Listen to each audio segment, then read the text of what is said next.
Hello everyone, এখন আমি তোমাদের সঙ্গে পশ্চিমবঙ্গ মধ্যশিক্ষা পর্ষদ অনুমোদিত ক্লাস 8-এর যে ভূগোল বই তার অষ্টম অধ্যায়ে প্রতিবেশী দেশের সঙ্গে সম্পর্ক এই চ্যাপ্টারের মধ্যে বাংলাদেশ সম্পর্কে কিছু কথা আজকে আমি তোমাদের সঙ্গে আলোচনা করব। তো দেখো, আমাদের প্রতিবেশী দেশ বাংলাদেশ, যেটা আমাদের ভারতের পুরো ভারতের একটা প্রতিবেশী দেশ, এবং এটা এক সময় ভারতের মধ্যেই ছিল এবং দুটো ভাগে ভাগ হয়, ভারত এবং পাকিস্তান। এবং পাকিস্তানটা পূর্ব পাকিস্তান এবং পশ্চিম পাকিস্তান হিসাবে পরিচিত ছিল। পরবর্তী সময়ে তারা আবার পাকিস্তান থেকে পৃথক হয়ে বাংলাদেশ নামে একটা পৃথক দেশ গঠন করে। তো যাই হোক, এটা অতীত। এবং বর্তমানে যে বাংলাদেশ বলে যে দেশ আছে আমাদের পূর্ব ভারতে, সেটা সম্পর্কে আজকে আমি তোমাদের সঙ্গে আলোচনা করব। তো দেখো, প্রতিবেশী দেশ সম্পর্কে বাংলাদেশের কী কী তথ্য আছে তোমরা একটু মন দিয়ে শোনো, দেখো বিষয়টা অনেকটাই বুঝতে পারবে। তাহলে এই মানচিত্রটা থেকে প্রথমে প্রতিবেশী দেশ বাংলাদেশ কোথায় অবস্থিত সেটা আমি প্রথমে দেখাই। এটা হচ্ছে মানচিত্র, এটা হচ্ছে পূর্ব, এটা পশ্চিম, এটা উত্তর এবং এটা দক্ষিণ। এখানে দেখো নর্থ দেওয়া আছে, অর্থাৎ এদিকটা উত্তর। ঠিক আমাদের পূর্ব দিকে কিন্তু এই বাংলাদেশটা অবস্থিত। এই যে সবুজ রঙের যেটা আছে, আমাদের পশ্চিমবঙ্গের সঙ্গেই এর বেশিরভাগ সীমা। তারপরে মেঘালয়, আসাম, এই সমস্ত রাজ্যের সঙ্গে, ত্রিপুরার সঙ্গে এর বাউন্ডারি আছে এবং এর রাজধানী হচ্ছে ঢাকা। এই যে গ্রিন রেড কালারের যে সার্কেল করা আছে, এখানে ঢাকা হচ্ছে এর ক্যাপিটাল এবং রাজধানী। এবং দেখা যাচ্ছে যে এই যে বাংলাদেশ যে দেশটা রয়েছে, এর কিন্তু তিন দিকেই ভারতের সীমা রয়েছে। 1, 2, 3, তিনটে দিকেই ভারতের সীমা রয়েছে। নিচের সামান্য অংশ মায়ানমারের সঙ্গে এর সীমানা বর্তমান, একদম অল্প মতো অংশ মায়ানমারের সঙ্গে, আর বাকি দক্ষিণ পাটটা পুরো বঙ্গোপসাগরে উন্মুক্ত। অর্থাৎ বলা যেতে পারে বাংলাদেশের সঙ্গে ভারতের সীমানাটাই সব থেকে বেশি, এবং পুরোটাই বলা যেতে পারে। সামান্য অংশ অর্থাৎ 90% যদি ভারতের সঙ্গে হয়, তাহলে হয়তো 10% বা তার থেকে কম হতে পারে যেটা মায়ানমারের সঙ্গে এর সীমানা রয়েছে, আর বাকি অংশটা তোমার বঙ্গোপসাগরে উন্মুক্ত রয়েছে। আর একটা তথ্য যেটা বলার, সেটা হচ্ছে যে সুন্দরবন, যেটা একটা ওয়ার্ল্ড হেরিটেজ বলতে পারো, সেই সুন্দরবনের 60% আছে বাংলাদেশে, আর 40% আছে ভারত তথা পশ্চিমবঙ্গে। আমাদের এই পশ্চিমবঙ্গে কিন্তু এই সুন্দরবনের কিছুটা অংশ আছে এবং বেশিরভাগ অংশটা তোমার বাংলাদেশে বর্তমান। এবার আমাদের এই ম্যাপটা সম্পর্কে আলোচনা করা হলো। এবার আমরা দেখব যে বাংলাদেশের পতাকা সম্পর্কে, অর্থাৎ এখানে যে বাংলাদেশের যে পতাকাটা আছে, সেই পতাকার কালার কী কী আছে। দুটো কালারই আছে এবং দুটো কালারের কী কী গুরুত্ব আছে সেগুলো আমি একটু দেখাবো। তো দেখো, এখানে যে দুটো বাংলাদেশের, এইটা হচ্ছে বাংলাদেশের মানচিত্র, পতাকা, জাতীয় পতাকা। আর এটা হচ্ছে পাকিস্তানের জাতীয় পতাকা। অনেকটা একই রকম, অর্থাৎ স্কোয়ার টাইপের, সবুজ আর লাল আছে বাংলাদেশে, অন্যদিকে পাকিস্তানের সবুজ আর সাদা। এখানে তোমার চাঁদ এবং তারা আছে, আর সামান্য অংশ এখানে তোমার সাদা দেওয়া আছে। অন্যদিকে বাংলাদেশটা শুধুমাত্র মাঝখানে রেড কালারের একটা সার্কেল দেওয়া আছে। এবার এটার অর্থটা কী বা গুরুত্বটা কী? বলছে বাংলাদেশের পতাকার সবুজ রং একদিকে যেমন তারুণ্যের, তেমনি শ্যামলতা ও সজীবতার প্রতীক, এবং মাঝের লাল রং উদীয়মান সূর্যের সংকেত বহন করে। অর্থাৎ বাংলাদেশ যেখানে তোমার সূর্যকে এঁকেছে, অন্যদিকে পাকিস্তান চাঁদ তারাকে এঁকেছে, ঠিক আছে। সেই সঙ্গে দেশবাসীর ত্যাগের ও প্রতীক লাল রং। তাহলে এই হচ্ছে, সবুজটা হচ্ছে তারুণ্য, সতেজতার প্রতীক, আর সূর্যটা হচ্ছে তোমার লালটা হচ্ছে তোমার সূর্যের প্রতীক, এবং দেশবাসীর ত্যাগ এর প্রতীক হচ্ছে লাল। তাহলে এই হচ্ছে এখানকার পতাকার অর্থ বা গুরুত্ব। এই হলো ব্যাপার।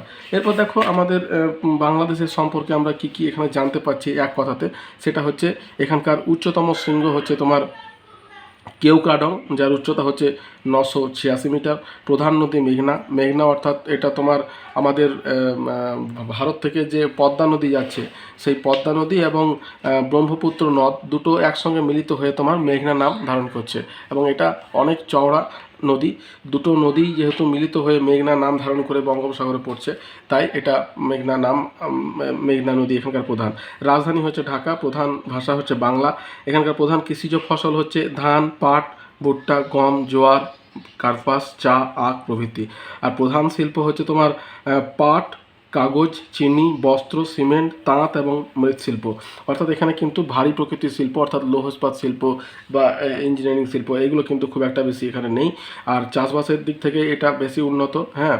এবং মাছ এখানকার একটা প্রধান শিল্প, যদিও এখানে মৎস্য শিল্পটা, এখানে মৃৎশিল্প, মৎস্য শিল্পটা এখানে দেওয়া নেই, কিন্তু মৎস্য শিল্পটা কিন্তু এখানকার একটা শিল্প। তার কারণ এখানকার যে জাতীয় অর্থনীতির অনেকটাই কিন্তু এদের ইলিশ থেকে আসে, ইলিশ মাছ থেকে। তো প্রধান শহর হচ্ছে চট্টগ্রাম, খুলনা এবং শ্রীহট্ট, এই তিনটে হচ্ছে এখানকার প্রধান শহর। এবার দেখো এই জাতীয় পতাকা এবং এক কথায় যে কতগুলো জানতে পারলাম সেগুলো হলো। এরপর আমরা বাংলাদেশের সম্পর্কে কয়েকটা কথা আলোচনা করব। সেটা হচ্ছে যে বাংলাদেশ আমাদের প্রতিবেশী দেশ এবং এখানে দেখো 1917 খ্রিস্টাব্দের 16 ডিসেম্বর পূর্ব পাকিস্তান থেকে বিচ্ছিন্ন হয়ে বাংলাদেশ গঠন করে। আমি প্রথমেই বললাম যে এটা একসঙ্গে ছিল, অর্থাৎ পুরোটাই পাকিস্তান ছিল, পূর্ব পাকিস্তান, পশ্চিম পাকিস্তান। তো এরা 1971 খ্রিস্টাব্দে তোমার আলাদা হয়ে যায় পাকিস্তান থেকে এবং বিচ্ছিন্ন হয়ে বাংলাদেশ স্বাধীন রাষ্ট্রের মর্যাদা পায়। বাংলাদেশের নারায়ণগঞ্জের আদমজি জুট মিল এশিয়ার বৃহত্তম পাটকল। তাহলে এটা ছিল হচ্ছে তোমার এশিয়ার বৃহত্তম পাটকল। ঢাকা, ময়মনসিংহ, কুমিল্লাকে বলা হয় বাংলাদেশের পাট বলয়, বাংলাদেশের পাট বলয়। বাংলাদেশের বাখরগঞ্জ এবং ময়মনসিংহকে ধান ভাণ্ডার বলা হয়, অর্থাৎ এখানে কিন্তু সবথেকে বেশি ধান বাংলাদেশের উৎপাদিত হয়। বাংলাদেশের নারায়ণগঞ্জকে প্রাচ্যের ডান্ডি বলে।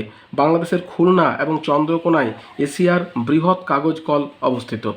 অসম থেকে প্রবাহিত কুশিয়ারা নদী ও মেঘালয় থেকে কালানি নদী বাংলাদেশে একত্রে মিলিত হয়ে মেঘনা নামে পরিচিত হয়েছে। তাহলে এই হচ্ছে তোমার বাংলাদেশের একটা সংক্ষিপ্ত ইতিহাস। এরপর দেখো আমাদের বাংলাদেশের সম্পর্কে এই জিনিসটা জানলাম। এরপর কিছু কথা, যেমন বাংলাদেশের প্রধান কৃষিজ ফসল এবং প্রধান শিল্পগুলো কী কী আছে। তাহলে বাংলাদেশ হচ্ছে তোমার কৃষি নির্ভর দেশ, অর্থাৎ এখানে কিন্তু শিল্প, ভারী শিল্প খুব একটা নেই। যেগুলো আছে কাগজ শিল্প, কাপড় শিল্প, পাট শিল্প, এই সমস্ত শিল্পগুলো, মৎস্য শিল্প এগুলো আছে, কিন্তু এটা কৃষি নির্ভর দেশ। এই দেশের মৃত্তিকা এবং জলবায়ু কৃষির উপযোগী, তাই এদেশে বিভিন্ন প্রকার কৃষিজ ফসল উৎপন্ন হয়। ধান, পাট, ভুট্টা, গম, জোয়ার, কার্পাস, চা, আখ প্রভৃতি। বাংলাদেশে তেমন খনিজ সম্পদ নেই, তাই এদেশে কৃষি নির্ভর শিল্প গড়ে উঠেছে, যেমন পাট, চিনি, কাগজ, বস্ত্র, তাঁত, মৃৎশিল্প, সিমেন্ট শিল্প প্রভৃতি। তাহলে এই হচ্ছে তোমার বাংলাদেশের সম্পর্কে তোমার কৃষি এবং শিল্পের বর্ণনা। এবার দেখো এখানে কোন রাজ্য, আমাদের রাজ্য পশ্চিমবঙ্গ কোন তিনটি প্রতিবেশী দেশের সীমান্তে অবস্থিত। একটা হচ্ছে নেপাল, ভুটান আর বাংলাদেশ। অর্থাৎ আমাদের পশ্চিমবঙ্গের সঙ্গে সীমান্ত কিন্তু এই তিনটে দেশেরই আছে, নেপাল, ভুটান এবং বাংলাদেশ। এবার দেখো কোন প্রতিবেশী দেশের তিন দিক ঘিরে রয়েছে ভারতের সীমানা। তাহলে কোন প্রতিবেশী দেশ হবে? বাংলাদেশ হবে। তার তিনটে দিকেই হচ্ছে তোমার বাংলাদেশ, ভারতের সীমানা, এবং সামান্য অংশ মায়ানমারের সঙ্গে আছে, আর বাকিটা তোমার বঙ্গোপসাগরে উন্মুক্ত আছে। তাহলে দেখো বাংলাদেশের তিন দিকে রয়েছে ভারতের সীমানা। বাংলাদেশের পশ্চিমে পশ্চিমবঙ্গ, দক্ষিণে বঙ্গোপসাগর, পূর্বে মিজোরাম, মণিপুর, অসম, অরুণাচল প্রদেশ পূর্ব দিকে, আর উত্তরে আছে সিকিম এবং মেঘালয়। ঠিক আছে, তাহলে এই হচ্ছে তোমার বাংলাদেশের সম্পর্কে একটা ধারণা। এরপর দেখো এখানে কয়েকটা কথা কৃষি এবং শিল্প সম্পর্কে বলা আছে। বাংলাদেশ হচ্ছে একটা কৃষিপ্রধান দেশ। বাংলাদেশের বহু কৃষিজ এবং বনজ শিল্প গড়ে উঠেছে। পাট বাংলাদেশের প্রধান শিল্প, প্রায় 80টির কাছাকাছি পাটকল ঢাকা, নারায়ণগঞ্জ, খুলনা, চট্টগ্রাম সহ বিভিন্ন শহরে গড়ে উঠেছে। চা শিল্পে বাংলাদেশ অগ্রণী ভূমিকা নেয়, অর্থাৎ এখানে কিন্তু চা শিল্পটাও একটু উন্নত। এছাড়া কাগজ, চিনি, রাসায়নিক সার, সিমেন্ট, জাহাজ মেরামতি প্রভৃতি শিল্প এখানে গড়ে উঠেছে। জাহাজ বলতে এখানে জলজাহাজের কথা বলা হয়েছে। বাংলাদেশের কুটির শিল্পে বেশ উন্নত। টাঙ্গাইলের তাঁতের কাপড়, ঢাকার মসলিন জগৎ বিখ্যাত। এই মসলিন কাপড়টা তোমার জগৎ বিখ্যাত, কারণ এটা এতটাই মানে ছোট হয়ে যায় যে একটা দেশলাই বাক্সে পর্যন্ত এই মসলিন কাপড়কে ভরা যায়, অর্থাৎ এর জন্য কিন্তু এ বিখ্যাত। এবং বাংলাদেশের কাপড় শিল্পটা কিন্তু যথেষ্ট উন্নত।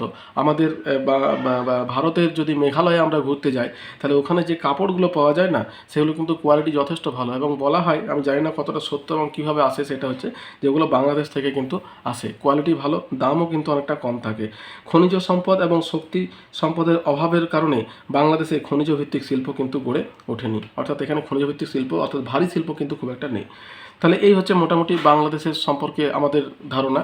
এবং এখানে বাংলাদেশের ওপর দিয়ে ভারতের অনেকগুলো নদী প্রবাহিত হয়েছে, প্রায় 50টির ওপরে নদী ভারত থেকে বাংলাদেশে গিয়ে প্রবেশ করেছে ছোটোখাটো। এর মধ্যে প্রধান হচ্ছে তোমার পদ্মা অর্থাৎ গঙ্গার ভাগ, আর অন্যদিকে তোমার ব্রহ্মপুত্র, আর তোমার তিস্তা যেটা উত্তরবঙ্গের প্রধান নদী এবং বাংলাদেশেরও উত্তরবঙ্গের একটা নদী। তো যাই হোক, এই হচ্ছে বাংলাদেশ সম্পর্কে আমাদের একটা ধারণা। আর দেখো, যদি ভিডিওটা তোমাদের ভালো লেগে থাকে তাহলে একটা লাইক দিও, বন্ধুদের সঙ্গে শেয়ার করো, আর চ্যানেলটা সাবস্ক্রাইব করে রাখো। যদি কোনো প্রশ্ন থাকে আমাকে কমেন্ট বক্সে কমেন্ট করো, আমি তোমাদের প্রশ্নের উত্তর দেওয়ার যথাসাধ্য চেষ্টা করব। তাহলে তত পর্যন্তই, দেখা হচ্ছে পরের ভিডিওতে। ধন্যবাদ।